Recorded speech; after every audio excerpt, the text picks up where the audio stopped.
ॐ नमः सिद्धेभ्यः। ॐ नमः सिद्धेभ्यः। ॐ नमः सिद्धेभ्यः। मंगलम भगवान वीरो मंगलम गौतमो गणी मंगलम कुंद कुंदार्यो जैन धर्मोस्तु मंगलम विश्वधर्मोस्तु मंगलम सर्वमंगलमांगल्यं सर्वकल्याणकारकं प्रधानं सर्वधर्माणां जैनं जयतु शासनम् जीवं जयतु शासनम्।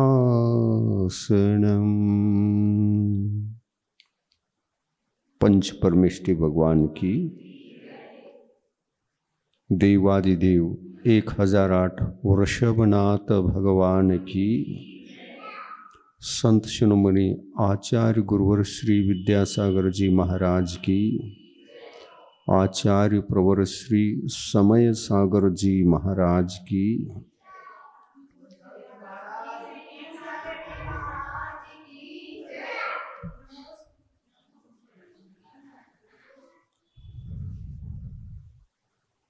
आज का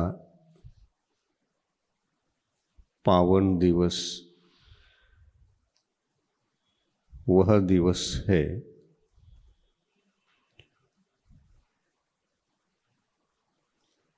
आज की तिथि पर तारीख का नाम हम नहीं ले सकते। आज की तिथि पर अपने युग प्रवर्तक वृषभनाथ भगवान ने इस धरती पर जन्म लेकर जन्मावतरण लिया था। इसको अवतरण तो नहीं कह सकते। अवतरण का अर्थ होता है कहीं दूसरी जगह से आकर यहाँ जन्म लेना। जन्मावतरण को उपचार से ही कहा जाए कि जन्मावतरण है। जन्म होता है, अवतरण नहीं कहलाता। क्यों नहीं कहलाता, इस संबंध में विचार करने के लिए समय अपेक्षित है और समय के भीतर प्रवचन भी खत्म करना है। अवतरण शब्द वैसे अवतार लेने का नाम अवतरण। जो भव्यात्मा अपने पूर्व भवों में तीर्थंकर प्रकृति को बांधकर जन्म ले रहा हो तो अवतरण तो पहले ही हो चुका होता है। 9 माह पहले, क्योंकि गर्भ काल 9 माह का काल होता है और फिर जन्म लेना होता है। जन्म लेते समय कहीं दूर से आते हैं क्या? नहीं आते। हाँ, जन्म लेते समय ही कहीं से बाहर से आया और धरती पर उनका अवतरण हुआ, ये ऐसा घटना घटती नहीं कभी। अवतरण तो जब जीव गर्भ में आता है तो वह कहीं बहुत दूर से आता है। आपको पता होगा कि तीर्थंकर भगवान का अवतरण होता है तो कितनी गतियों से आकर तीर्थंकर भगवान बनने वाला जीव, उसके सिद्धांत हैं, उसके नियम हैं, इसी गति से आते हैं, उस गति से नहीं आते। ये नैसर्गिक नियम, निसर्ग के नियम है। कोई भी अभी शक्तिमान आत्मा नहीं कि इस प्रकार से यहाँ जन्म कराना, वहाँ से निकालकर दूसरे के यहाँ भेजना। ऐसा कोई शक्तिमान परमात्मा, शक्तिमान कोई आत्मा है क्या? नहीं है। तो दो ही गति में जाना, दो ही गति से आना, यह नियम लागू होता है। ये नियम किसने लागू किया? मनुष्य गति से जन्म लेकर के कोई भी गर्भावतरण के काल में वो आत्मा मनुष्य गति से, मनुष्य गति में जन्म नहीं लेता। गर्भ कल्याणक अगर हो रहा है तो वह किसी दूसरे गति से आकर जन्म लेता है। इसको कहते हैं अवतरण। कहीं दूसरी गति में था और इस गति में आया तो उसको कहते हैं अवतरण। लेकिन इसका नाम जन्म होना चाहिए। अपन ने कहा गर्भ, गर्भ में अवतरण होने से गर्भ कल्याणक भले ही कह दो, लेकिन गर्भ में अवतरण ले रहा है ना। गर्भ में अवतरण लेने ही तो आ रहा है ना, तो कहां से आ रहा है? या तो स्वर्ग से या तो नरक से। मनुष्य गति से आ सकता है? नहीं। मनुष्य मरण करके कभी भी तीर्थंकर पर्याय में उत्पन्न नहीं हो सकता। यह अनंतकालीन निसर्ग सिद्ध नियम है। ऐसा इस धरती पर किसी ने अवतरण लेकर के तीर्थंकर पर्याय को धन्य नहीं किया कि वो मनुष्य गति से आया हो। आया है, हाँ, ये बात अलग है। मनुष्य गति का जीव मनुष्य पर्याय से ही अपने पूर्व पर्याय से नहीं, मनुष्य गति का जीव मनुष्य गति में जन्म ले चुका है। आते समय तीर्थंकर प्रकृति का बंध नहीं था। विदाउट तीर्थंकर प्रकृति आ सकता है। सामान्य मनुष्यों की तरह उनका भी जन्म लेना हो सकता है, परंतु जिसने जन्म लिया है वो तीर्थंकर नहीं बन सकता। ऐसा नियम लागू नहीं कर सकते। और इसीलिए अवतरण शब्द यहां जुड़ता नहीं है। विदेह क्षेत्र में ऐसे भी तीर्थंकर होते हैं, वो नियम इससे भिन्न है। भिन्न होगा क्या? नहीं होगा। वो कैसे अभी खोल देते हैं, आप मनोयोग से सुनिए। जो विदेह क्षेत्र में जन्म लेने वाला सामान्य मनुष्य है, जन्म तो ले लिया, गर्भ में भी आ गए, गर्भ कल्याणक जन्म कल्याणक तो हुआ ही नहीं।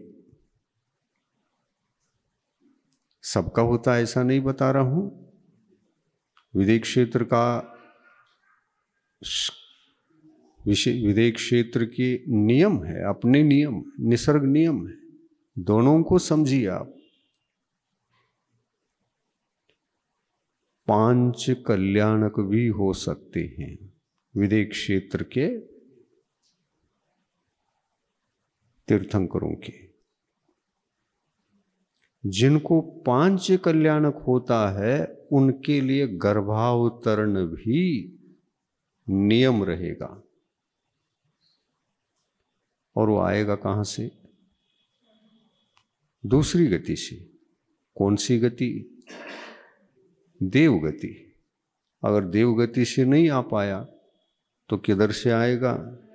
नरक गति। तो नरक में भी तीर्थंकर रहते हैं। तुमको आश्चर्य होगा, नरक भी बुरा नहीं है, इसलिए नरक मत जाना। नरक गति से आने वाला जीव तीर्थंकर बन सकता है, लेकिन तीर्थंकर प्रकृति का बंध जो होता है वो इसी मनुष्य गति में होता है। और यहां बंधा हुआ जीव 2 ही गति में जाता है। बंध हुआ है तो कहां कहां जा सकता है? या तो देवगति में जाएगा, देवगति से चूक रहा है तो नरक गति में जाएगा। कौन से नरक तक? नरक पृथ्वियां तो 7 हैं, तीसरे नरक तक अधिक से अधिक नीचे जाकर जन्म ले सकता है। तो स्वेच्छा से जाता है। क्या ये भी एक निसर्ग नियम है? निसर्ग नियम है। निसर्ग नियम के कानून अलग होते हैं और हमारे जीवन जीने वाले आत्मा के कानून अलग होते हैं। वो हमारे हो सकते हैं, उसमें हमारे होकर हमारे प्रत्येक स्वतंत्र सत्ता उसमें चल सकती है, लेकिन बस जो हमारा नहीं हो सकता वो काल का होता है। आप मनुष्य गति में आए हैं, काल आपको दीक्षा दिलाता नहीं। चुपचाप क्यों बैठे हो?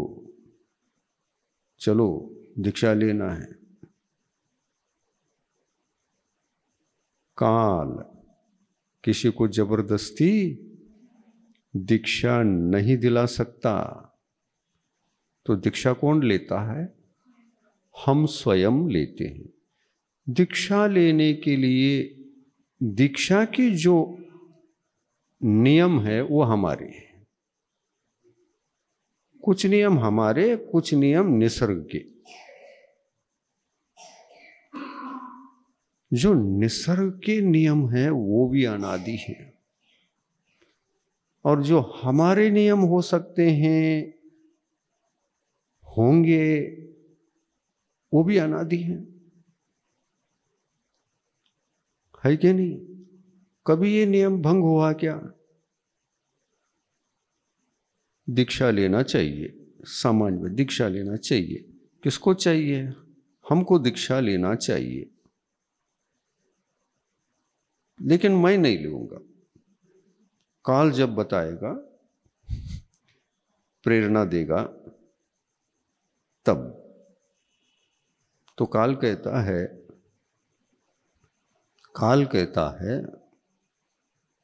तुम्हारा कार्य मैं कर लूं तो थोड़ा मेरा कार्य भी तुम करोगे।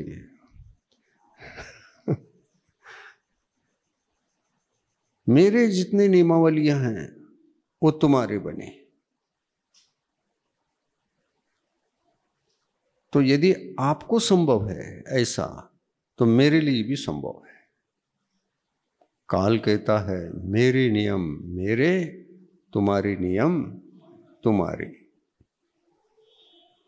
तुम दीक्षित हो जाओगे ये मेरा काम नहीं, क्योंकि मैं जानता हूं वो मेरा काम नहीं।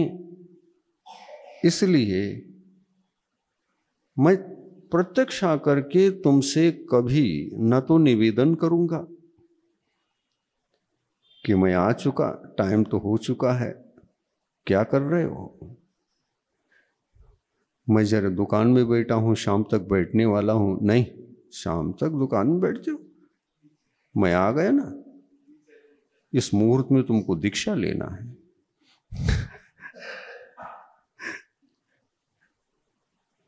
काल मानेगा, आप मानोगे नहीं। तो ये जो बात है वो हमारी है या काल की? वो हमारी है। ऐसा यदि व्यवस्थित इस दुनिया में नियम न होते, हमारे नियम हमारे लिए, उनके नियम उनके लिए, तो काल कभी भी आएगा। वो काल कभी भी आ सकता है और डिस्टर्ब कर सकता है। आप 1 घंटे के लिए संकल्प करके आए हैं, हम प्रवचन 1 ही घंटा सुनेंगे। काल ने भेजा था, अगर उसने भेजा तो वो ले भी जा सकता है।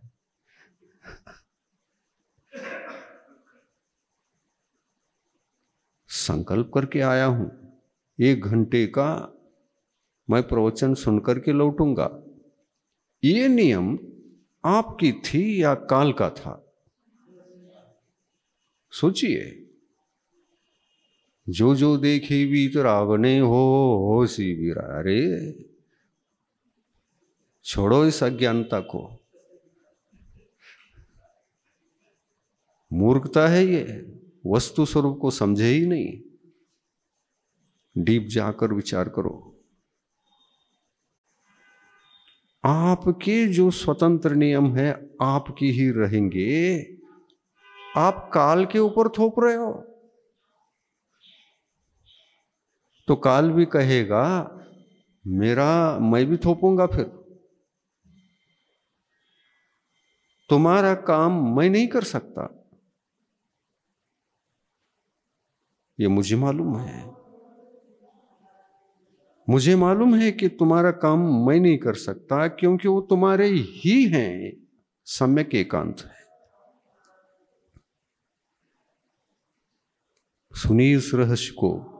भटके हैं कई लोग, मनुष्य पर्याय में आकर जैन कुल में जन्म लेकर भटक रहे हैं।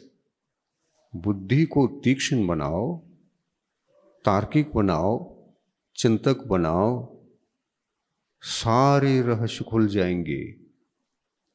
पर बुद्धि को सही दिशा में सदुपयोग करने के बजाय दुरुपयोग करोगे, बहुत समस्याएं स्वयं के जीवन में ही उत्पन्न होंगी। समझ में आ रहा है? नियमावली को समझिए पहले।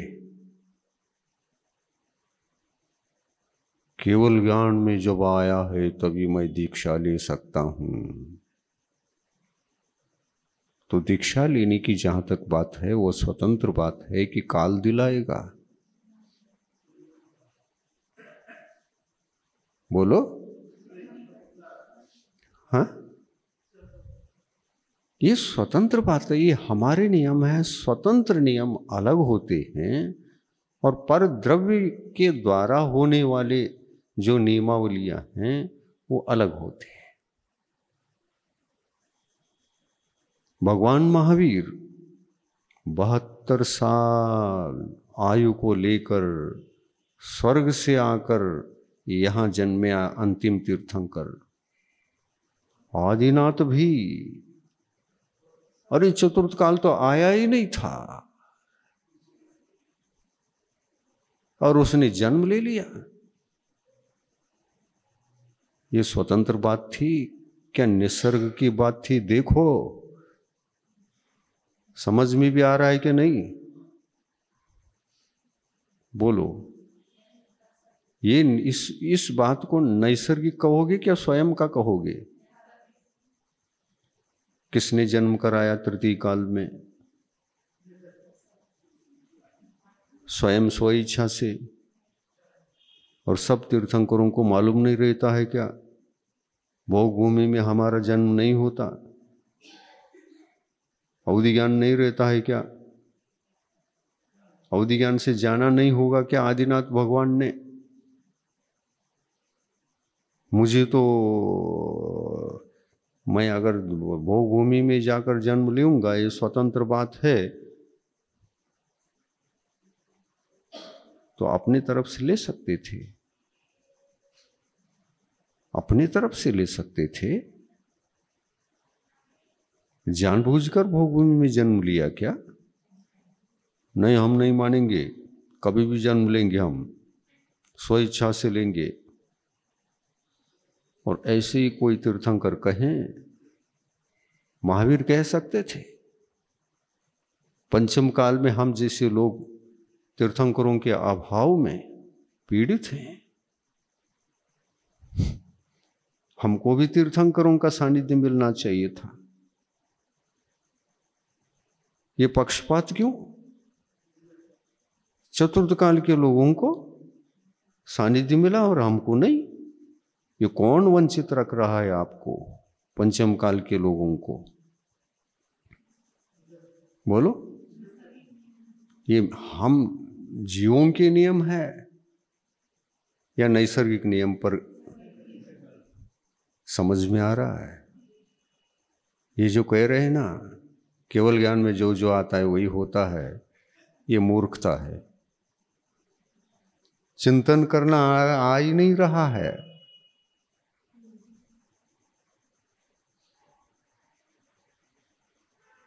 और आप भी जब उसको सुनते हैं सिर हिला लेते, हाँ ऐसा ही होगा। क्यों? क्योंकि आप भी कभी चिंतन किया नहीं और कुछ समझूं क्या चीज है क्या नहीं है, क्या वास्तविक स्वरूप है। अभी तो आपका स्वाध्याय की शुरुआत भी नहीं। कुछ हमारी भूमिका बनी, साशा से जाकर के बैठ जाते हैं और वहां बैठ जाते हैं जहां पर अज्ञानमय प्रवचन हो रहे हैं। कोई रास्ता नहीं मिल सकता, पर उस ज्ञान से जीव अनंत संसारी बन सकता है, क्योंकि यथार्थ जो वहां पर सिद्धांत है यथार्थ रूप से न पेश कर सकते हैं, न ही उस पर कोई चिंतन की शक्ति है।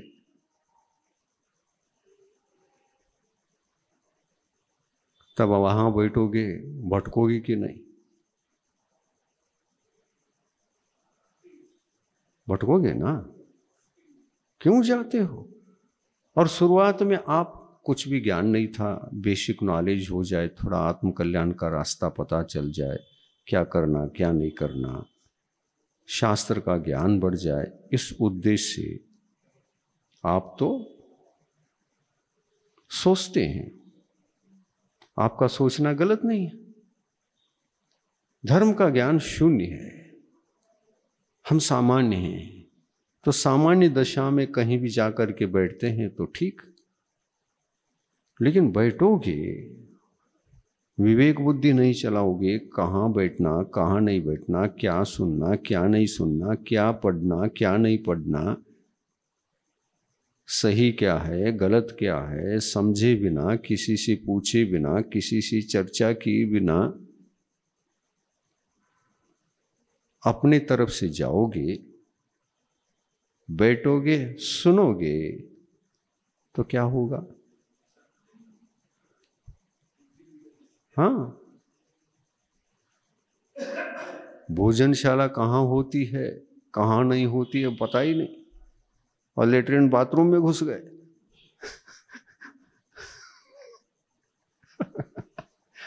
वहां भोजनशाला है क्या वो? तो कम से कम ये प्रथम सर्वप्रथम विवेक होना चाहिए कि किसका सुनना और किसका नहीं सुनना, किसके सुनने से मेरी जीवन की शुरुआत हो सकती है धार्मिक, और किसका सुनने से हमको कोई रास्ता ही नहीं मिलता धर्म का। महीनों से सुन रहे हैं, सालों से सुन रहे हैं, रास्ता नहीं मिल रहा है। और जो मिल रहा है उसमें है भी नहीं, रास्ता कहाँ से मिलेगा। और ऐसे जो मत होते हैं वे मत नहीं होते, वे मत होते हैं, पागल होते हैं। मत का मतलब पागल।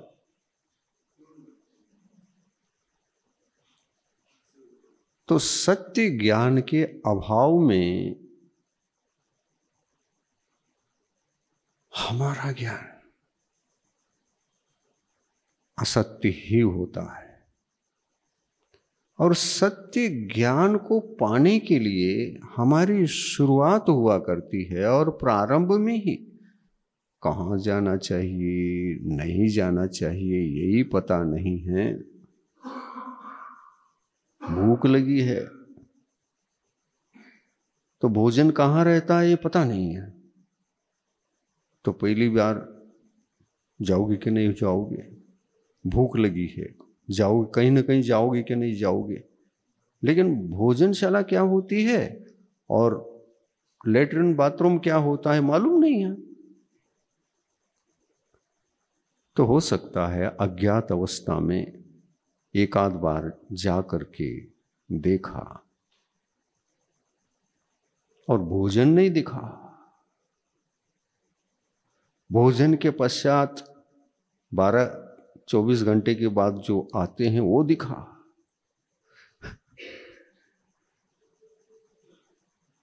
तो भोजन दिखा तो ही आशा रखोगे ना, वहां दिख क्या रहा है समझ में आ रहा है कि नहीं। क्या दिख रहा है वहां पेट भरने की वस्तु नहीं है। पेट भरने के बाद विसर्जन की वस्तु दिख रही है, विसर्जित की गई वस्तु दिख रही है। आप लौटते हैं कि नहीं लौटते। अरे मुझे तो भोजनशाला कहाँ होती नहीं होती इसका ज्ञान नहीं था, इसलिए तो वहां पहुंच गया भोजन ढूंढने। तो अज्ञान अवस्था का उदाहरण है ये। अज्ञान अवस्था में ऐसा ही होता है। धर्म कहाँ होता है नहीं होता यही मालूम है, यही मालूम नहीं है। तो जहां धर्म रहता ही नहीं वहां भी हम पहुंच सकते हैं, और जहां धर्म होता है वहां भी पहुंच सकते हैं। पर वो नैसर्गिक रूप से लाभ होता है, सहज रूप से। भोजन ढूंढने के लिए गए थे, भोजनशाला कैसी होती क्या होती मालूम नहीं था, परिचय नहीं था, लेकिन चलते गए, किसी कमरे में चले गए और भोजनशाला ही थी। तो क्या आपको पहले ज्ञान था यही भोजनशाला है? नहीं था, फिर भी मिल गया कि नहीं? ये तो नियोग से मिलता है। फिर आपको पता था इसलिए आए थे क्या? नहीं, नियोग से मिला ये। लेकिन वो भी मिल सकता था क्या? नहीं। सहज रूप से गए, भोजनशाला को ढूंढ रहे जहां भोजन मिलता है, और गए लेटरिन में, बाथरूम में। भोजन मिलेगा नहीं मिलेगा, आप क्या करते हैं? ये भोजनशाला नहीं है कर तुरंत लौटते हैं, या वहीं प्रतीक्षा करते हैं भोजन आएगा आएगा आएगा?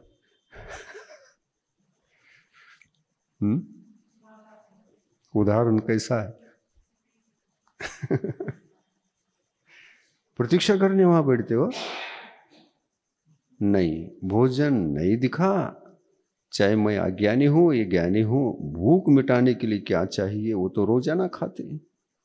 अब भोजन से तो परिचित हैं हम। यहां भोजन ही दिखता भी नहीं है, रसोई घर भी नहीं है। भोजन मिलने का स्थान ही नहीं है ये।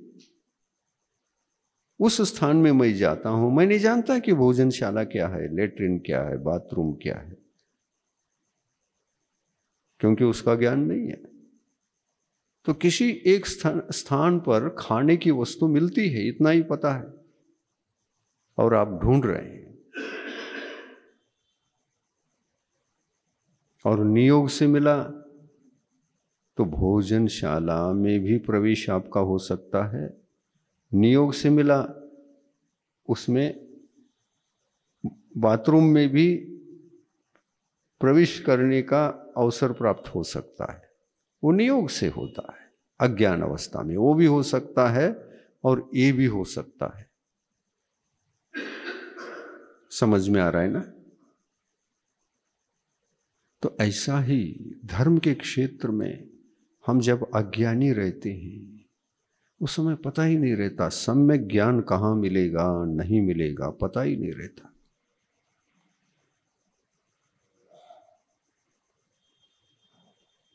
और यदि व्यक्ति को पता है, उस स्थान को छोड़कर अन्यत्र जाता नहीं। क्यों? जहां जो मिल रहा है, मेरी सारी शंकाओं का निरसन हो रहा है और सत्य ज्ञान प्राप्त हो रहा है, अनुभव करता है वो। अभी तक मैं यहीं यहीं आया, मेरी शंकाएं सारी निरसन को प्राप्त हो रही हैं, यहीं आया है। और एक भी शंका सुनने के बाद बनी रहती है, ऐसा वहां से कुछ नहीं मिलता। हर शंका का निरसन होता है। हर बात सुनता हूं लेकिन उसमें शंकाएं नहीं उठती। और जहां शंका ही शंकाएं उठती रहे हो, वहां संदेह होता है। वहां संदेह होता है कि भोजनशाला है कि क्या है। फिर यहाँ प्यास बुझने की संभावना है कि भूख मिटने की संभावना है? कौन से स्थान पर मैं आया? अगर भूख नहीं मिट रही और प्यास नहीं मिट रही है तो उस स्थान को चेंज करते हो कि नहीं? करना भी चाहिए। नहीं, हमारी आदत पड़ गई है, हम यहीं आएंगे। तो आदत को आगे बढ़ा रहे हो या आत्मा का कल्याण करना है? और आत्म कल्याण के लिए क्या चाहिए? मिथ्या ज्ञान या सम्यक ज्ञान? सम्यक ज्ञान चाहिए। जहां ज्ञान समीचीन ही मिलता है वहां खोजना पड़ेगा। वो जिम्मेदारी किसी और की नहीं, ये स्वयं की जिम्मेदारी होती है। जहां सम्यक ज्ञान मिलता है वहीं मुझे जाना चाहिए।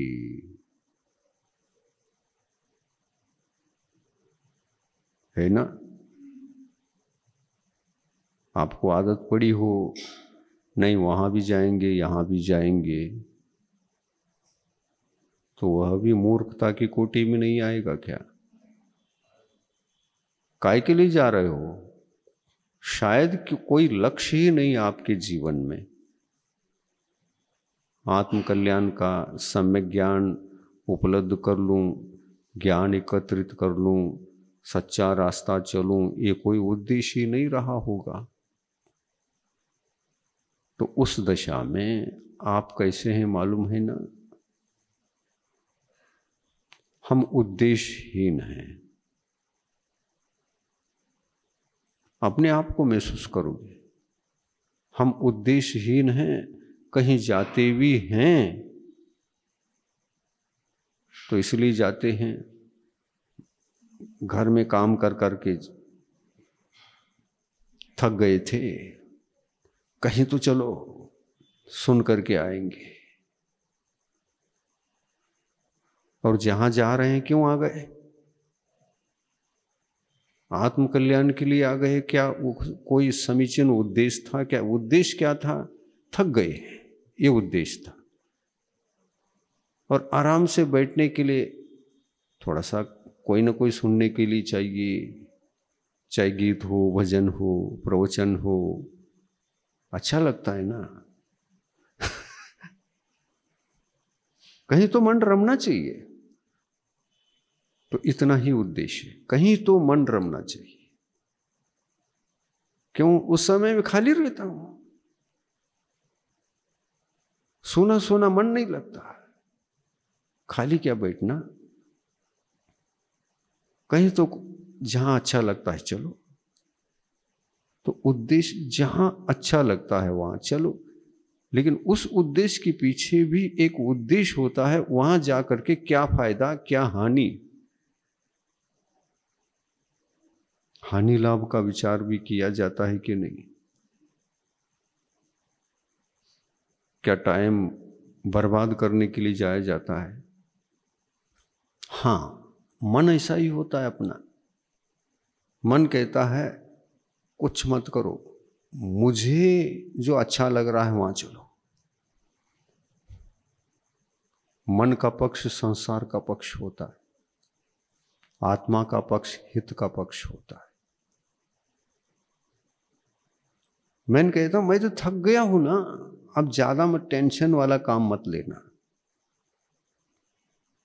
थोड़ा बैठकर विश्रांति के साथ जा, मजाक मौज अच्छा लगता है, मुझे जहां अच्छा लगता वहां ले चलो। तो मन चाहता है क्या? मुझे मोक्ष चलो, ले चलो, वहां सुख है। मन तो संसार के पक्ष में सदा है, था, है और रहेगा। और इसलिए भगवंतों ने कहा मन के अनुसार तुम मत बनना, अन्यथा इंद्रिय विजयी नहीं बन सकोगे।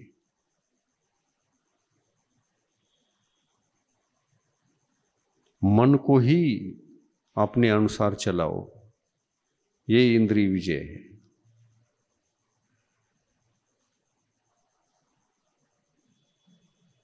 मनोरंजन के लिए आए हों, क्या वो आत्मकल्याण के उद्देश्य से आ सकता है? वो मन के लिए आया है। मन थका था, 1 घंटा निकाल करके जाना है। तो मन और आत्मा अलग अलग है कि नहीं? हां, आत्मा से पूछो, आत्मा से। आत्मा ने अगर कहा मैं थका हूं और मुझे जरा घुमाने के लिए ले चलो, जहां अच्छा लगता है वहां, आत्मा कभी नहीं कहता।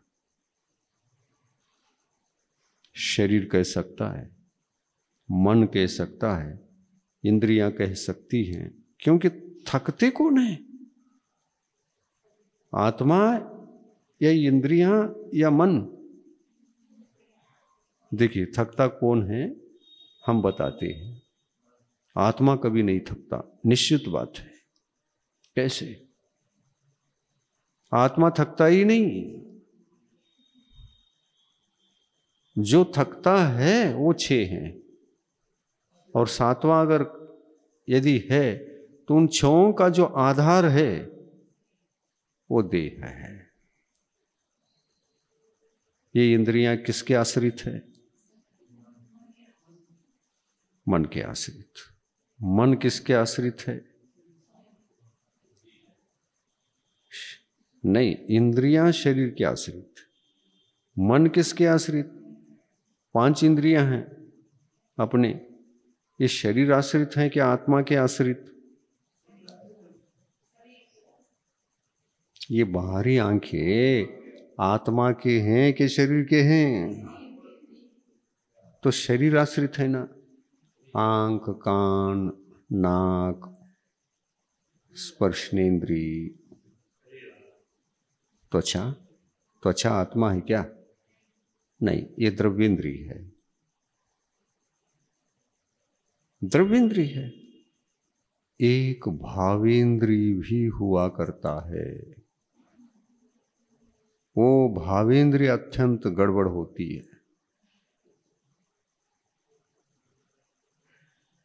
और वह भावेंद्रिय आत्माश्रित होती है।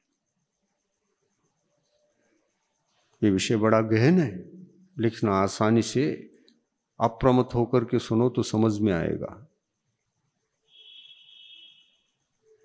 शरीर में जो आंख, कान, नाक इत्यादि दिख रहे हैं ये शरीर आश्रित है। मृत्यु के पश्चात ये साथ नहीं आती। न शरीर साथ आता है, न आंखें, कान, नाक वगैरह शरीर साथ में आते हैं। हैं? बिल्कुल। सुनो, कौन साथ आता है और कौन नहीं आता ये तो पता चल गया। तो भावेंद्रियां साथ आती हैं क्या? क्या कहोगे? विचार करके बताओ।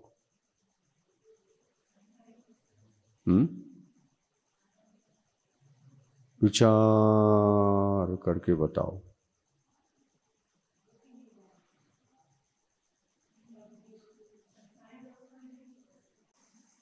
मृत्यु के पश्चात द्रव्येंद्रिया तो नहीं आती, क्योंकि शरीर नहीं आ रहा है तो वो कैसे आएंगे?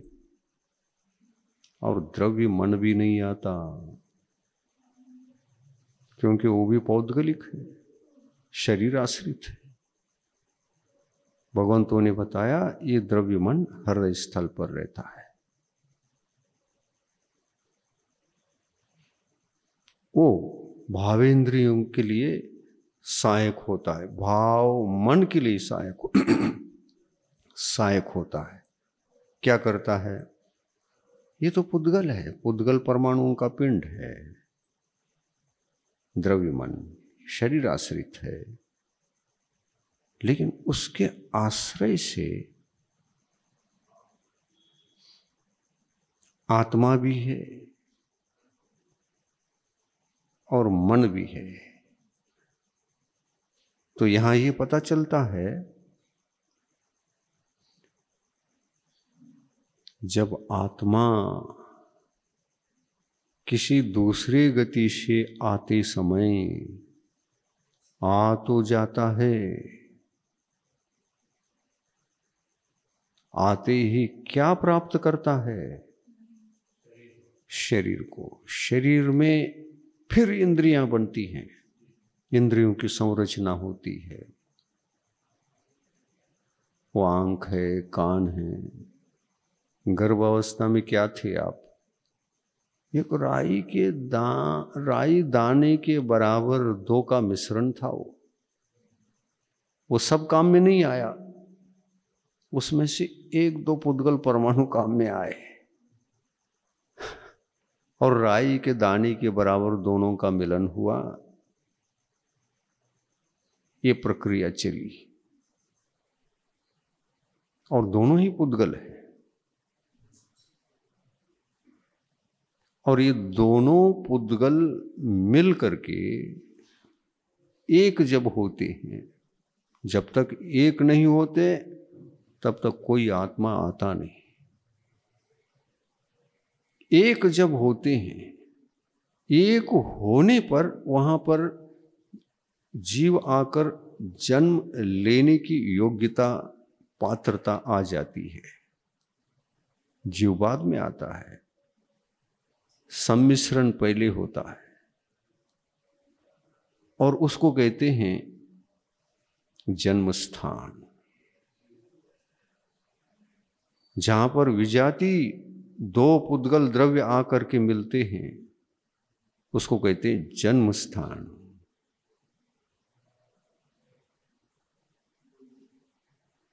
जहां जन्म स्थान होता है वो पहले से ही होता है, वो तो निसर्ग नियम से है, किसी ने गिफ्ट में नहीं दिया।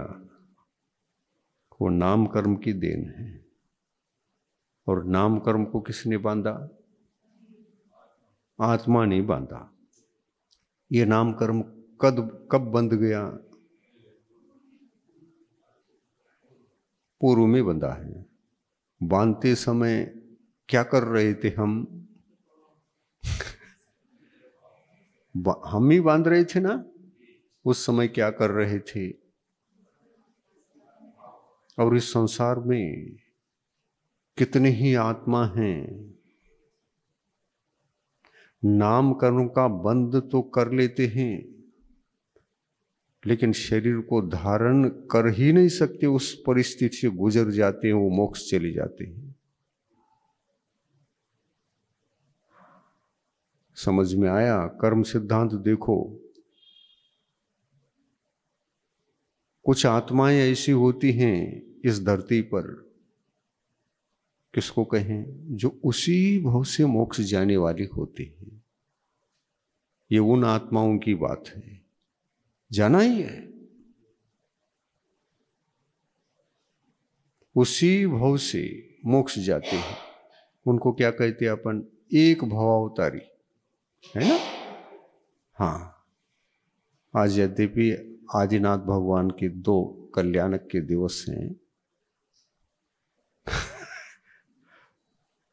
उस विषय की अपेक्षा ये क्या है गर्भ कल्याणक, क्या है जन्म कल्याणक, इस बात को समझना है।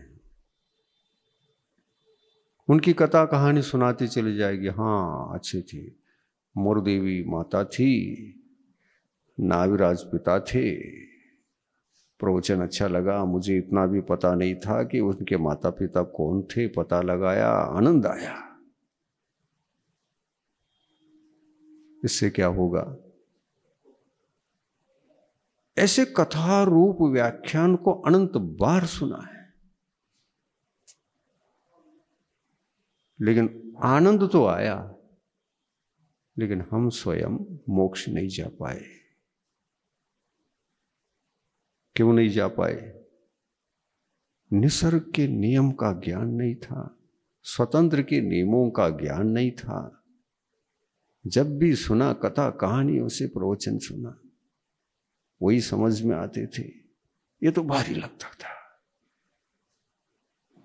सिद्धांत के प्रवचन और कुछ हमको दिमाग में घुसता ही नहीं, ऊपर से जाता है। इसमें अरुचि और उसमें रुचि, ऐसी दशा हमारी अनंत बार हुई होगी क्या? नहीं, ऐसी हुई है, इसलिए हम संसार में हैं। हो सकता है आदिनाथ भगवान के जन्म को भी हमने देखा होगा, उस काल में रहे होंगे।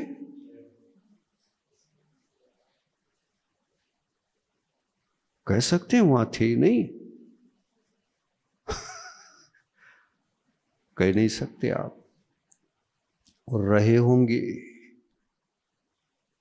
और घर के सदस्य होकर कहीं ना कहीं रहे होंगे। लेकिन जो जो पुत्र मोक्ष गए हैं उनके, आदिनाथ के, उसमें तो नहीं आते थे, वो हम नहीं थे, वो कोई दूसरा आत्मा था, और वो तो चले गए। और उस समय हम थे कि हम आदिनाथ भगवान के कोई पुत्र थे या पुत्रियां थी, बताओ, हम थे क्या पुत्री के रूप में? नहीं। ब्राह्मी सुंदरी के रूप में कोई था? नहीं। तो रहे तो होंगे, निश्चित बात है, लेकिन उनके परिवार का सदस्य नहीं थे, इतनी निश्चित है।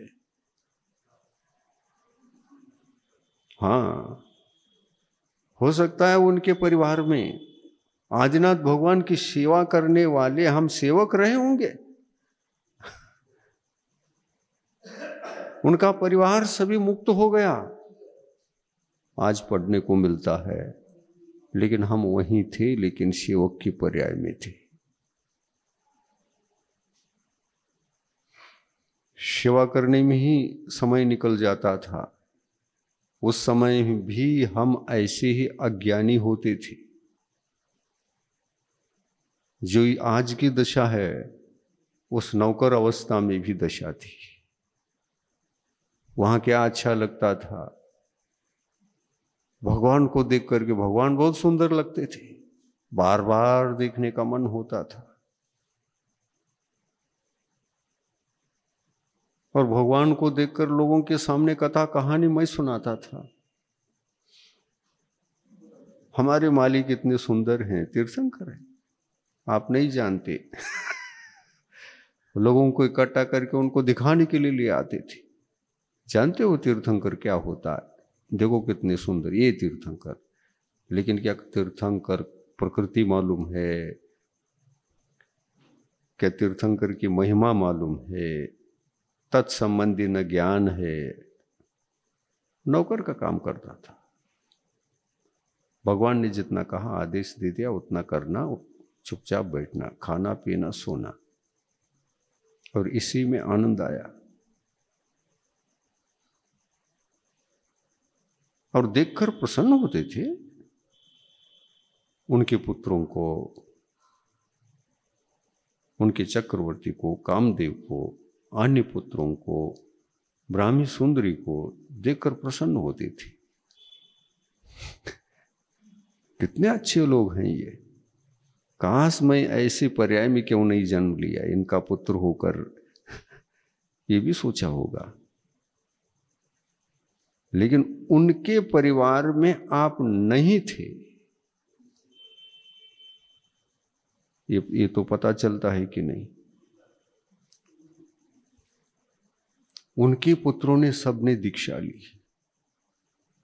और कल्याण भी कर गए।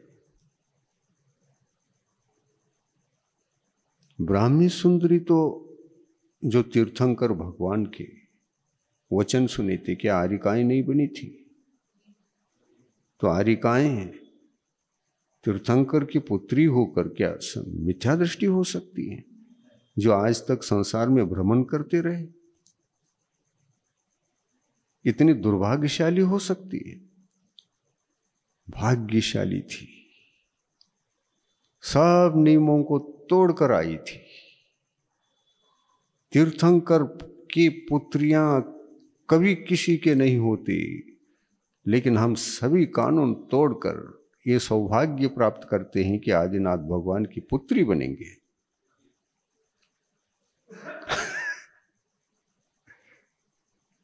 और वो दोनों जीव कहते हैं स्त्री पर्याय में तो जन्म लेना है, और मिथ्यात्व के साथ आए हैं हम दोनों जन्म लेते समय, क्योंकि यह भी काल का ही कानून है,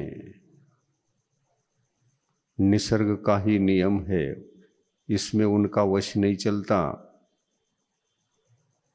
ब्राह्मी सुंदरी की आत्मा का जो वहां से आ रहा है, स्त्री पर्याय को बांध करके तो आ रहे होंगे ना। आपको ये पता है, स्त्री पर्याय से मनुष्य गति में जो भी जन्म लेता है वो सम्यक दर्शन से आ सकता है क्या? नहीं आता। नियम से पहले गुणस्थान में मरण करके नियम से प्रथम गुणस्थान पूर्वक ही जन्म लेता, गर्भ में आता है। और किसके गर्भ में आए, किसके परिवार में आए? देखिए आप, अधर्मात्मा। मिथ्या दृष्टि को धर्मात्मा कहोगे कि अधर्मात्मा? अधर्मात्मा पहले गुणस्थान के ऐसे जीव अधर्मात्मा होकर के भी उच्च कुल में जन्मे। तो इससे पता चलता है मिथ्या दृष्टि जीव भी उच्च कुल में जन्म ले सकते हैं। एक एक एक एक गुत्थियां खुलती हैं विचार करने पर, चिंतन करने पर। तीर्थंकर के पुत्री होकर जन्म लेना एक मिथ्या दृष्टि जीव को भी संभव है। और ऐसा आने वाला पुरुष पर्याय से आ रहा हो, पुरुष पर्याय के को बांधकर पुरुष बनने के लिए आ रहा हो, या स्त्री बनकर जन्म लेने के लिए आ रहा हो, आ सकता है कि नहीं? स्त्री बनो या पुरुष बनो, इसकी प्रधानता नहीं है। तुमने कौन सा कर्म बांधा है और किस नियम के कारण से यहां आकर के जन्म लेने वाले हैं, ये सिद्धांत बहुत बड़े गंभीर सिद्धांत है। और यही जैन धर्म बताता है इन सिद्धांतों को, और इसको समझना बहुत जरूरी है। इसी का नाम स्वाध्याय है। सिद्धांतों के सत्य नियमों को अध्ययन करने के लिए तरसना चाहिए, कथा कहानी नहीं। बुद्धि को तीक्ष्ण बनाकर वैचारिक दृष्टि से मैं भी एक विचारवान बन सकूं, मेरी बुद्धि में विचार करने की शक्ति आवे, मेरा कल्याण हो। जैसा एक ज्ञानी विचार करके मेहनत करके निर्दोष वचन बोलता है कि नहीं बोलता, वही बोल सकता है और आप क्यों नहीं बोल सकते। उस दिशा में हमारा आलस्यपना है, इतना आलस्यपना है कि ऐसे कुछ समझ में नहीं आ रहे हैं तो आप भाग जाते हैं, अरे ये तो प्रवचन ही समझ में नहीं आते मुझे। यही जीव की मूर्खता है, इसलिए मोक्ष नहीं जा रहा है। कठिन है क्या नहीं इन विषयों को समझना, कितनी बुद्धि लड़नी पड़ती है। अगर निद्रा भी आ रही तो भगाना पड़ता है, सिर में टेंशन भी आ रहा है तो टिपटॉप पुरुषार्थ करके, अपनी तरफ से पुरुषार्थ करके उसको झेलने के लिए तरसता है। ऐसा होता है कि नहीं? भूख है ना, क्या सत्य है इसको जानना है, इसलिए एक एक शब्द छोड़ूंगा नहीं। मैं संग्रह करने के लिए आया हूं, समझने के लिए आया हूं, और जो समझने वाला विषय कठिन भी हो तो ही समझूंगा, और सरल भी हो तो भी समझूंगा। ये उद्देश्य बना करके आया है, तो उनको नींद आएगी?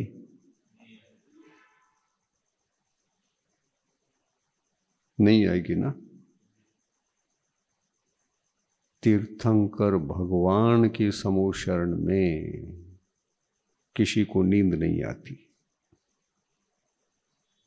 सुना, कहीं पढ़ा है?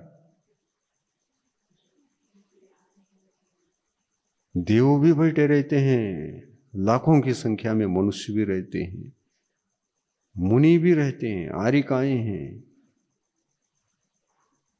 तिर्यंच प्राणी भी हैं, उनको भी नींद ना आती। क्यों? जानते आप क्यों? क्या कारण है मालूम है? बताओ।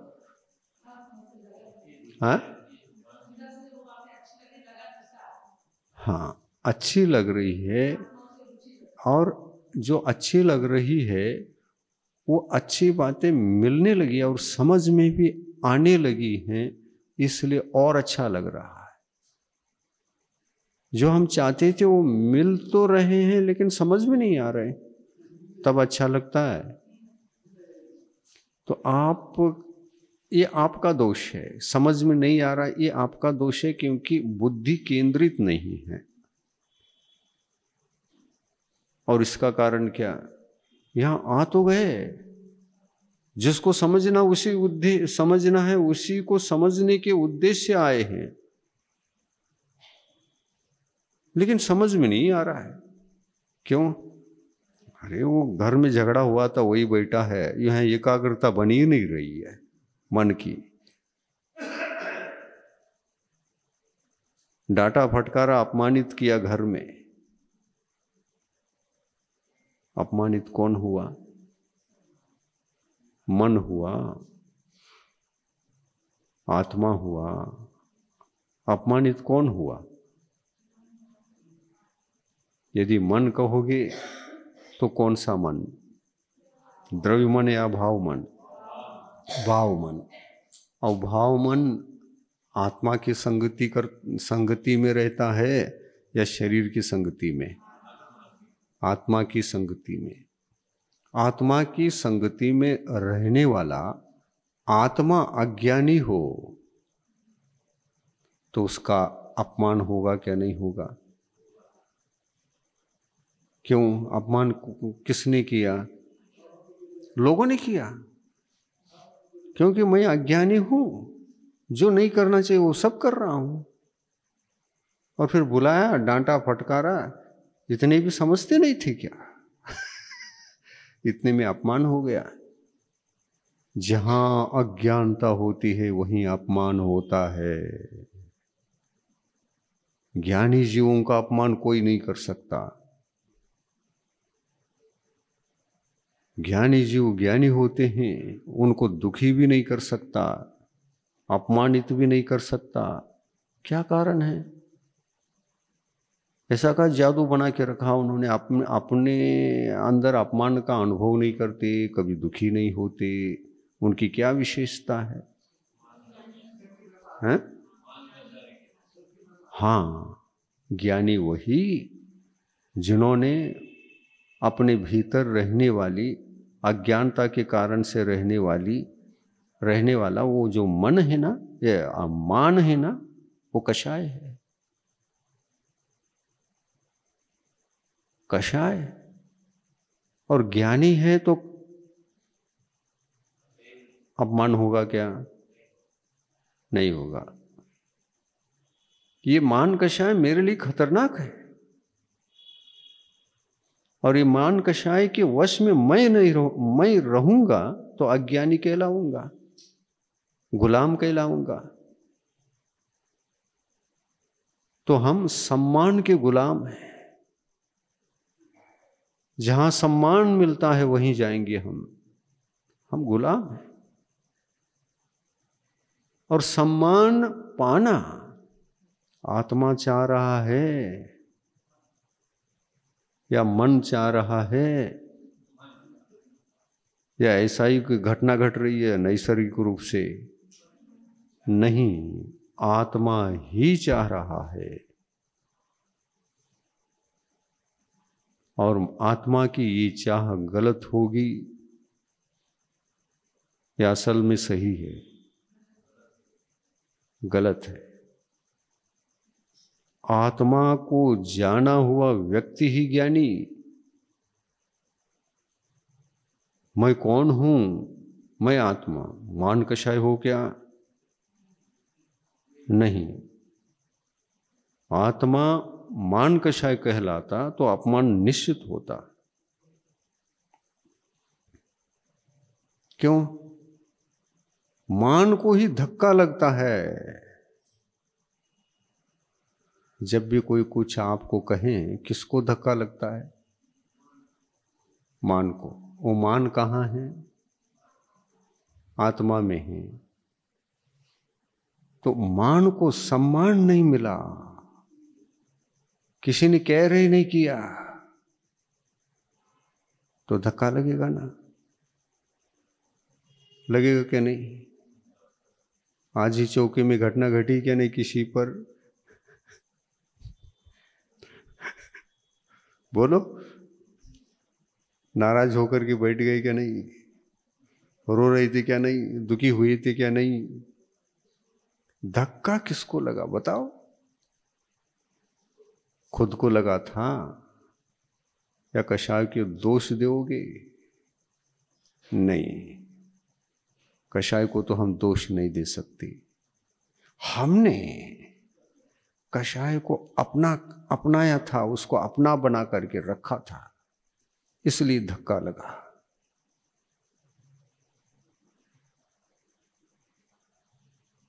रहस्य पता चल गया धक्का कब लगता नहीं लगता? ध्यान में आया कि नहीं आया? आया। हमारा अपमान कब होता है? हाँ, हमने मान कषाय को अपना समझ कर रखा हो तो अपमान भी होगा, निश्चित होगा। तो आप कषाय के वशी हैं, आत्मा के वशी नहीं हैं। आत्मा के वश में होने की कला सीख जाए और कषाय के वश में नहीं रहने का मार्ग पर चलते हुए, इस बात को समझते हुए, मान के वशी न होते हुए चल रहा हो, उसका अपमान कोई नहीं कर सकता। और यही आवश्यक है। बताइए, अपनी आत्मा के इन परिणामों को मान कषाय के वश में दे दें या अवशी रहकर, अपने में रहकर ये जीवन जिए।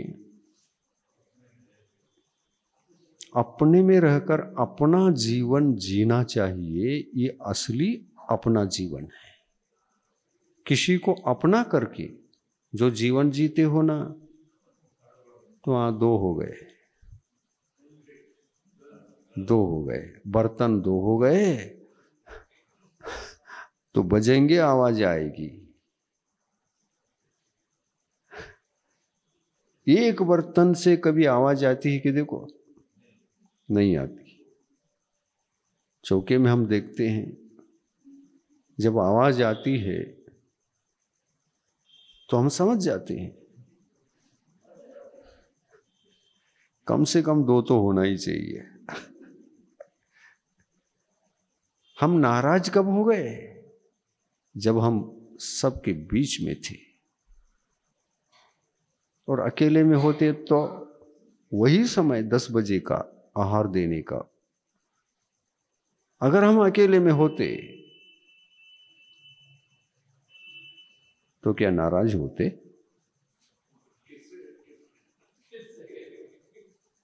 दूसरा कोई हमारे लिए निमित्त पड़ा, इसलिए हम नाराज हुए थे। 10 बजे हम आहार देने गए थे,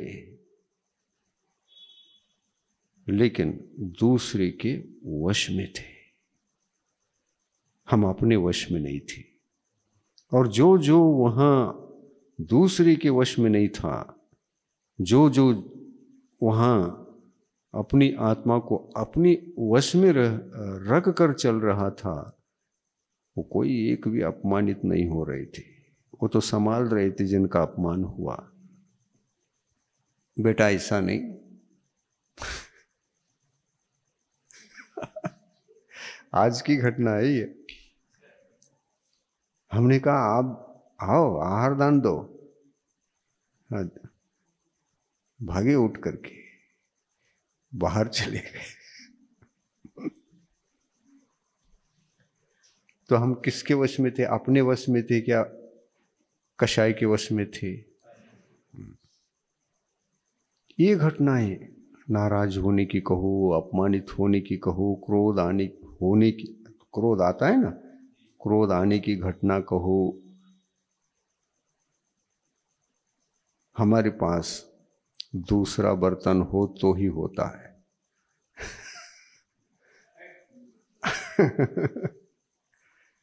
और वह बर्तन चाहे पुद्गलमय हो चाहे जीवमय हो, दो होना चाहिए। आवाज आने के लिए, घटना घटने के लिए दो चाहिए, तो ही आवाज आती है। आवाज आने से लोग मुड़ के देखते हैं, अरे वो किसकी आवाज आ गई,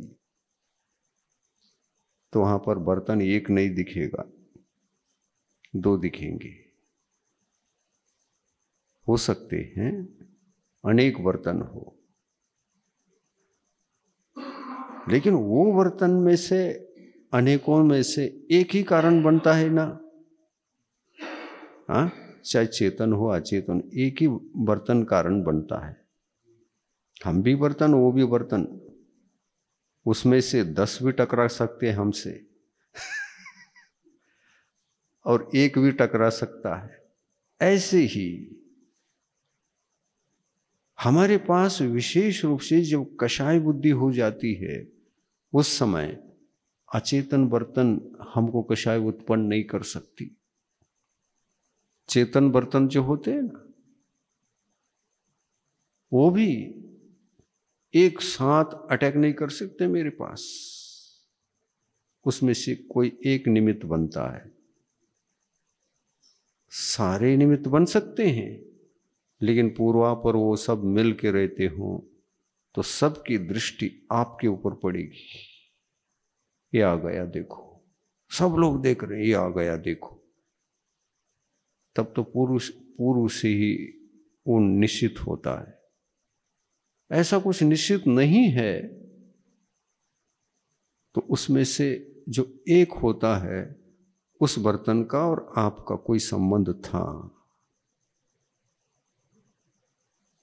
फिर वो चाहे बर्तन चेतन हो चाहे अचेतन।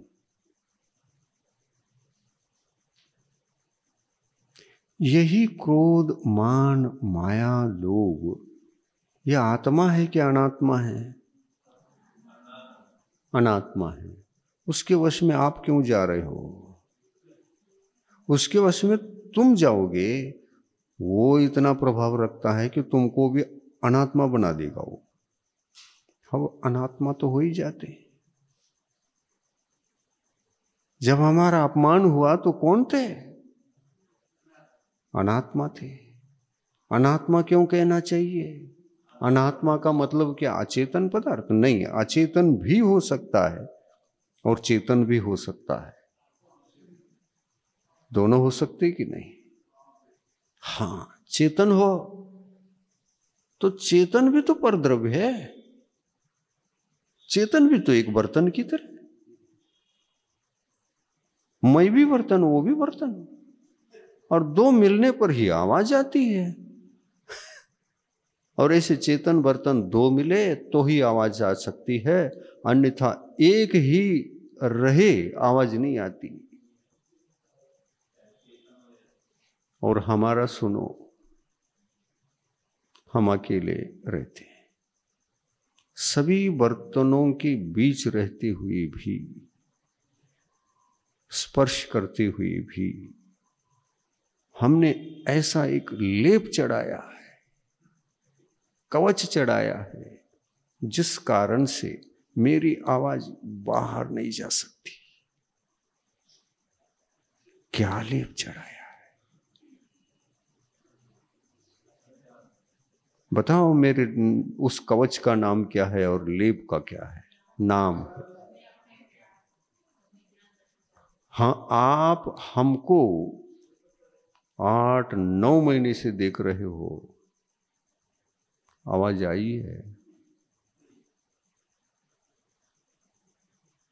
जो क्रोध होता है वो गुस्से की आवाज है, जो मान होता है वो अपमान की आवाज है, जो माया होती है वो छल कपट की आवाज है, जो लोभ होता है वो भी एक आवाज, अलग अलग आवाजें हैं ये। कोई फड़ो बहुत आवाज है ये क्रोध की है। कोई धड़म ये अपमान की आवाज है। एकाएकी धक्का अपमान की आवाज है। और एक चुपचाप ठिन, पता ही नहीं चला, मायाचारी की आवाज। और कोई ठिन,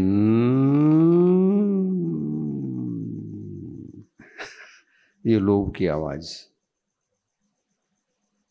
लोभ आत्मा में दीर्घ काल तक वास करता है। उसकी आवाज बहुत देर तक निकलेगी। फिर तो वो बर्तन गिर गया तो ठिन 10वें गुणस्थान तक आवाज जाती है उसकी। सुनो, गुणस्थान में घटित करके समझो इसको। ये लोभ की आवाज है। लेकिन दूर दूर तक पहुंचने की शक्ति केवल लोभ की आवाज में है, बाकी में तो उतनी छलांग नहीं है। सिद्धांत से जानो इसको, सिद्धांत से पहचानो कैसी ये आवाज निकलती है।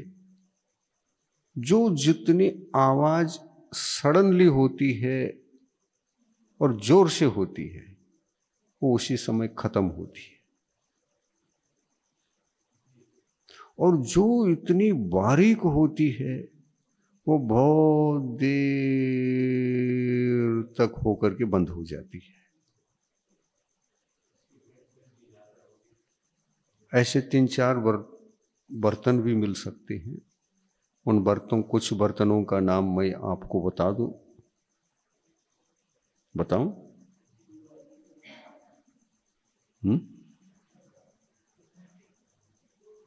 बर्तनों का नाम एक जर्मन का है। बहुत देर तक आवाज आती है गिरने पर। जर्मन कांसे की। उसको क्या नाम दोगे? जो अधिक देर तक चलती हो। कांसे की है तो वो लोभ है। और उससे एक कम चलती है, लेकिन उन दोनों की अपेक्षा से ये ज्यादा है, लोभ की अपेक्षा से कम है। ऐसा कोई बर्तन आपको ही ख्याल में आएगा। आ रहा? लगा लो, अंदाज कर लो, सभी धातुओं को सामने रखो। एक सोने का बर्तन है, बजा के देखा होगा। सोने की कटोरी, चांदी की कटोरी, स्टील, लोहा, इनकी आवाज बहुत देर तक, क्वालिटी की अपेक्षा से अपने को चार बर्तनों की आवाज ही, इनमें बने हुए 4 ही प्रकार के आवाज को अलग करना है। बाकी तो सप्त बहुत सारी धातुएं हैं। उदाहरण के लिए उसमें 4 प्रकार के उदाहरण मिल जाए इतना काफी है। उदाहरण के लिए इतना ही चाहिए। हाँ, पीतल का भी है, तो किस कैटेगरी में बैठता है देख लो। हाँ, अगर ये समझ में नहीं आ रहा है तो घर में कटोरी रखो। समय लगाओ, इसका देखो, इस चार ही लेना है अलग अलग, ठीक है ना। और दूसरी बात ये समझो, कोई भी बर्तन हो, वो जितना पतला रहेगा देर तक आवाज देगा वो। तो इस दृष्टि से देखो तो बर्तन की मोटाई अधिक हो, कम आवाज आएगी। उससे बारीक हो, उससे ज्यादा समय तक आवाज आएगी। और कटोरी के थिकनेस को कम कर दो, उसकी और बढ़ जाएगी। तो कोई भी धातु को ले लो, वो जो स्थूल होता है उसकी आवाज बहुत कम होती है। हाँ, 1 किलो सोना गिर गया, कितनी देर तक आवाज आने वाली है?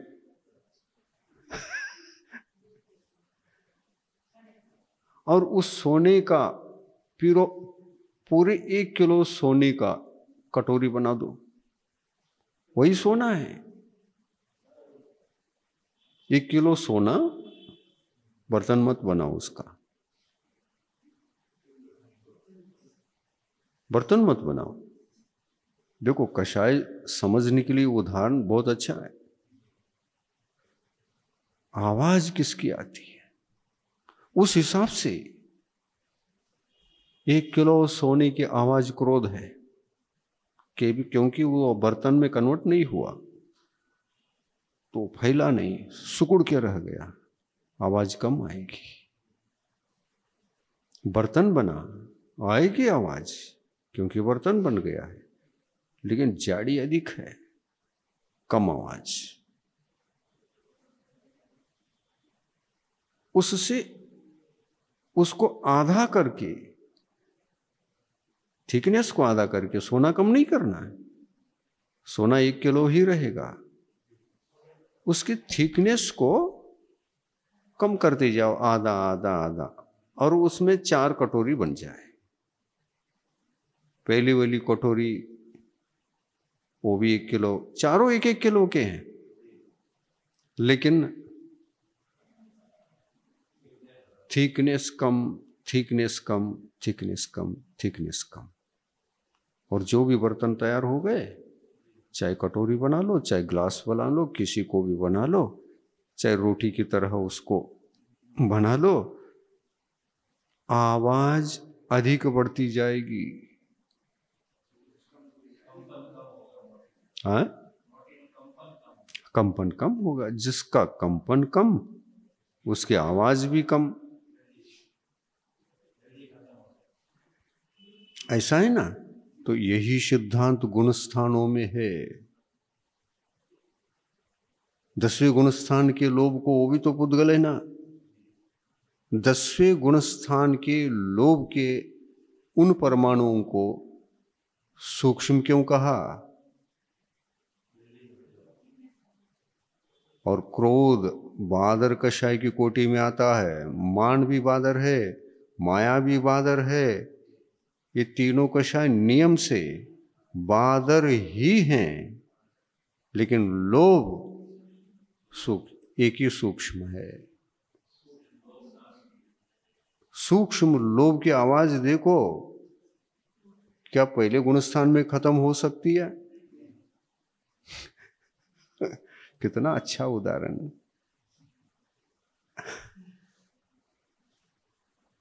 लोभ की आवाज 10वें गुणस्थान तक दूर दूर तक पहुंच जाती है, और 11वें में पहुंचने से पहले विलीन हो जाती है। उसका अस्तित्व रह गया, विलीन हुआ तो आगे नहीं बढ़ा। अस्तित्व तो है, तो 11वें गुणस्थान में सत्ता है, आवाज नहीं।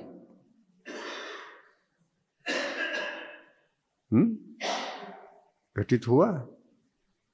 अब गुणस्थानों की व्यवस्था आपको मालूम हो तो घटित होगा।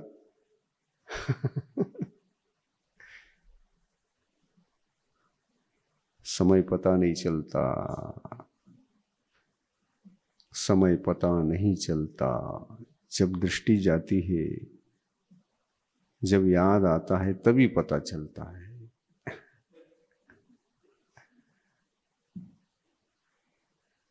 हम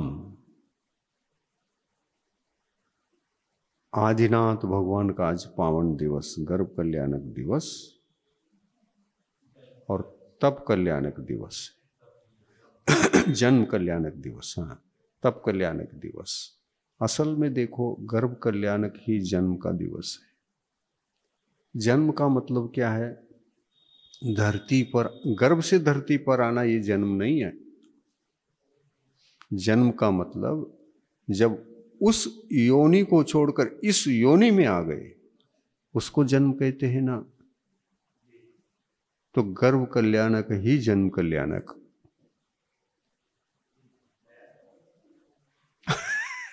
सूक्ष्मता से सोचोगे, गर्भ कल्याणक ही जन्म कल्याणक। अपन पूछते हैं ना, ये जीव समूर्छन बना क्या मनुष्य बना? तो समूर्छन बना, मतलब कहां जाकर के जन्म लिया होगा? जहां पुद्गल परमाणुओं में वातावरण था, अनुकूल वातावरण थी, योनि स्थान निर्मित था, रेडी था, वहां जाते ही जन्म हुआ।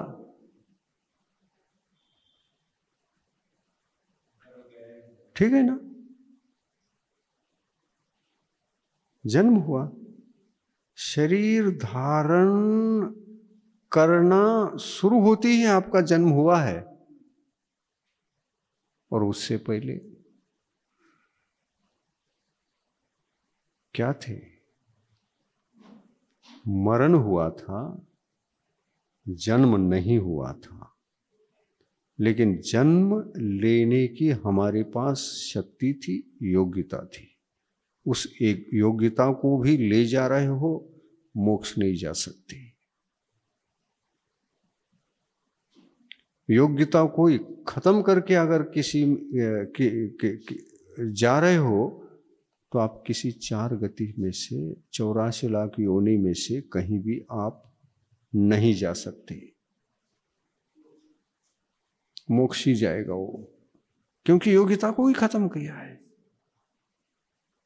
बीज को भून करके, जला करके, उबाल करके लाए हैं और बोएंगे तो उसमें उगने की शक्ति पहले से थी क्या? नहीं, मृत्यु को प्राप्त हो गई थी और इसलिए उससे पेड़ नहीं बनेगा, अंकुरित नहीं होगा। क्यों? शक्ति को जला दिया। ऐसे जन्म के और मरण की जिसने शक्ति जला दी वो आत्मा मोक्ष ही जाता है। आदिनाथ भगवान ने यही किया। जन्मे थे, लेकिन किस दिन जन्मे थे?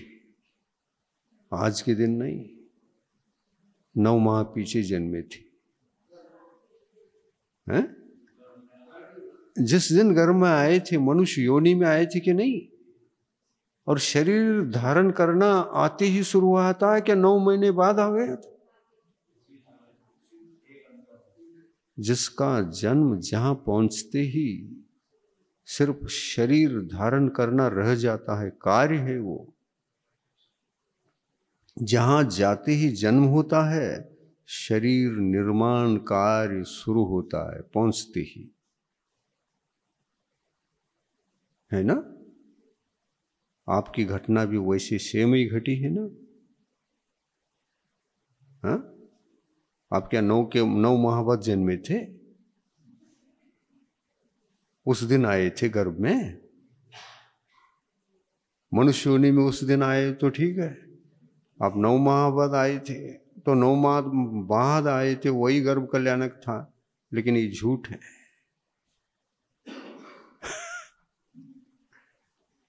तो वास्तविक जन्म का जो दिवस है वो गर्भ कल्याणक का दिवस है, वो जन्म का दिवस है। जिसको हमने जन्म माना है वो जन्म नहीं, धरती पर बाहर आए 9 माह के बाद, तब तक जेल में रहे। आज जेल से छुटकारा, इसको जन्म कहोगे?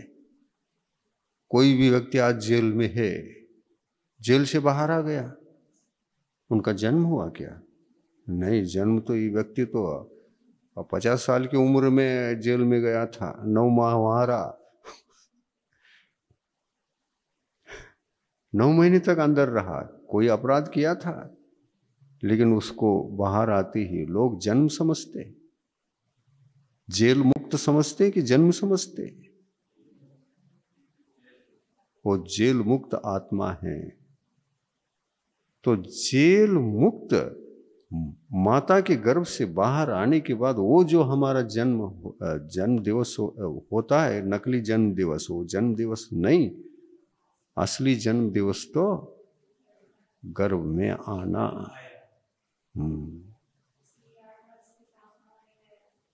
बिल्कुल, जन्म होने के पश्चात गर्भकाल जेल अवस्था है, और जेल अवस्था 9 माह की होती, क्योंकि वो दंड है।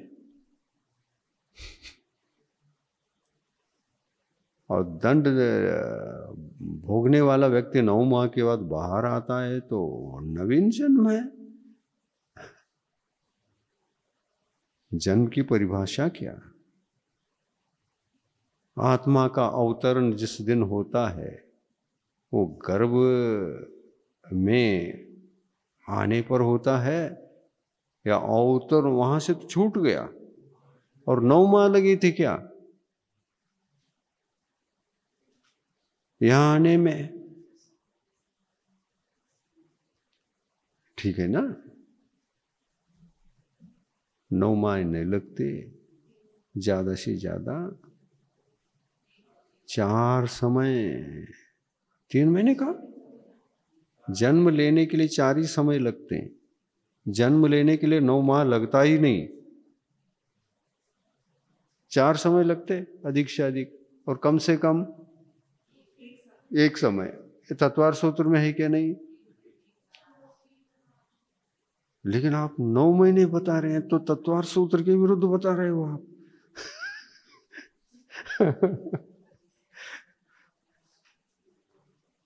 उमा स्वामी आचार्य को झुठला रहे हो।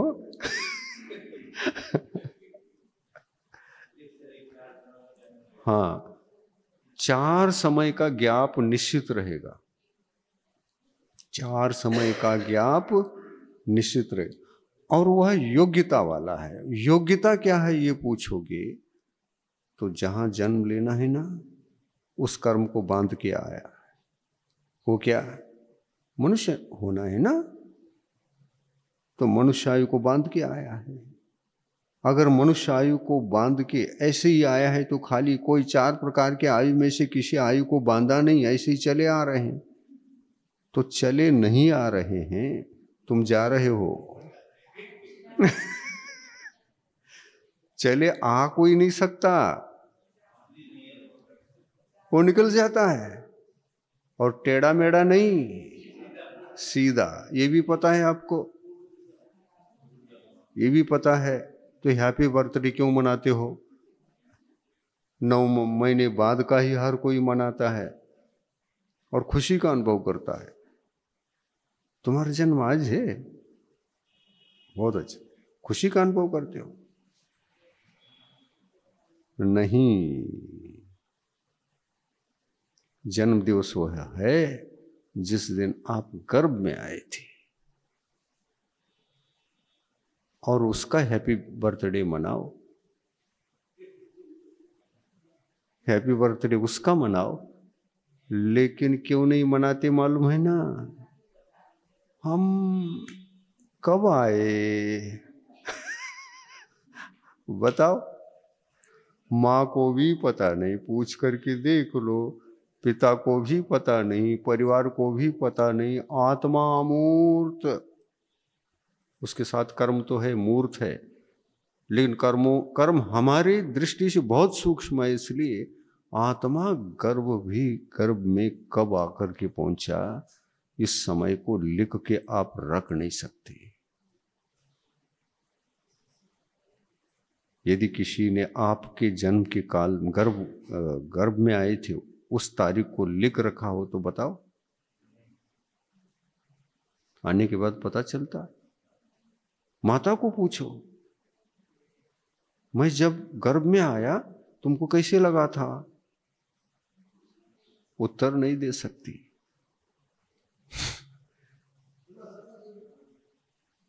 जीव आ रहा है, दूसरा आत्मा आ रहा है, और गर्भ में आने के बाद भी कोई महसूस नहीं होता।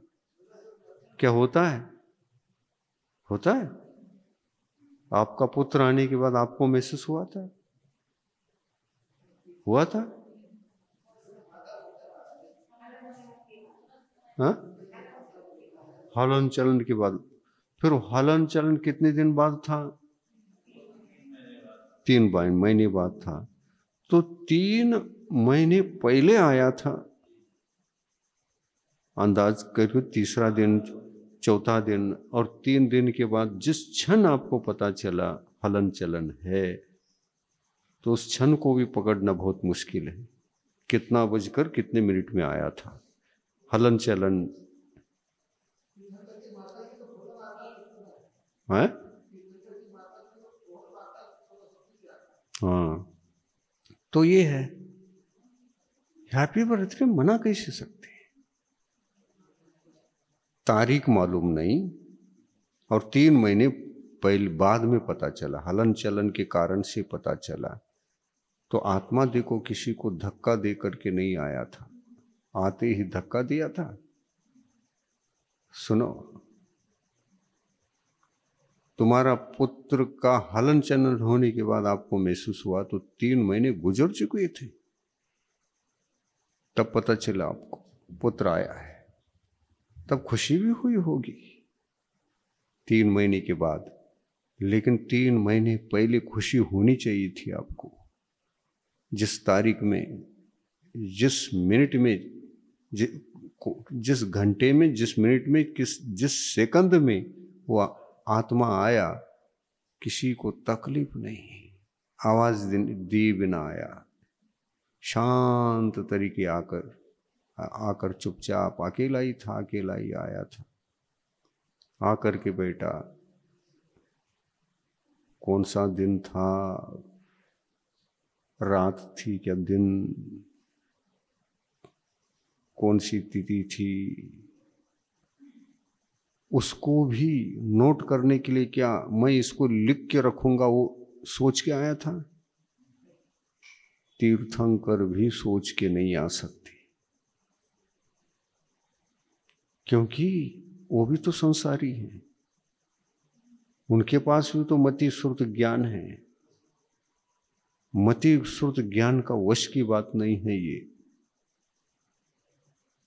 और अवधि ज्ञान तो जन्म के 8 साल अंतर्मूर्ति के बाद ही होगा। वो कौन सा जन्म, ये असली जन्म लोगे तो वो 9 माह नहीं, उसको भी धरती पर जिस समय आए थे उसमें ऐड करो 9 माह, वो 10 माह हो जाएगा।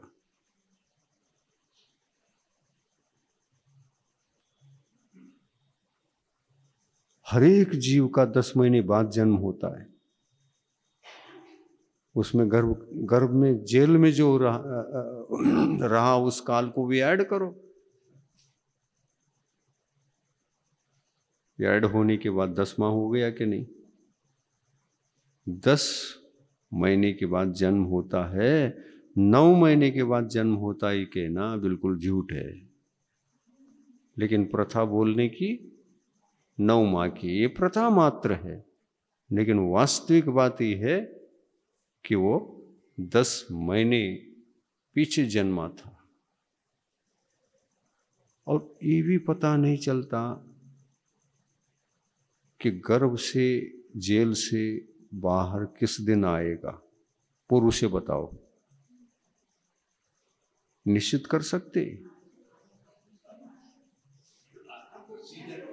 जेल का कानून है 9 महीना, और ये 6 महीना ही बाहर आ गया। होता है कि नहीं? 7 महीने में बाहर आ गया, 8 महीने में बाहर आ गया। ये घटनाएं घटती है कि नहीं?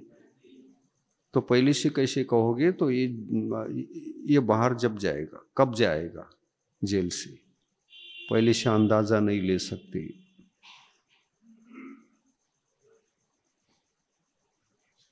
हाँ ठीक है। जिनवानी, प्रभु देव तुम्हारे पवित्र मुख से निसृत जो शीतल वाणी, जग जन मन के मल को धोती, अतः कहाती जिनवाणी। जयवंतो माँ जग में तब तक जब तक सूरज चांद रहे, शीश नवाते कर्म हरो माँ, अब तक हम विषयांध रहे, अब हम ना विषयांध रहे। जिनवानी माता की जय।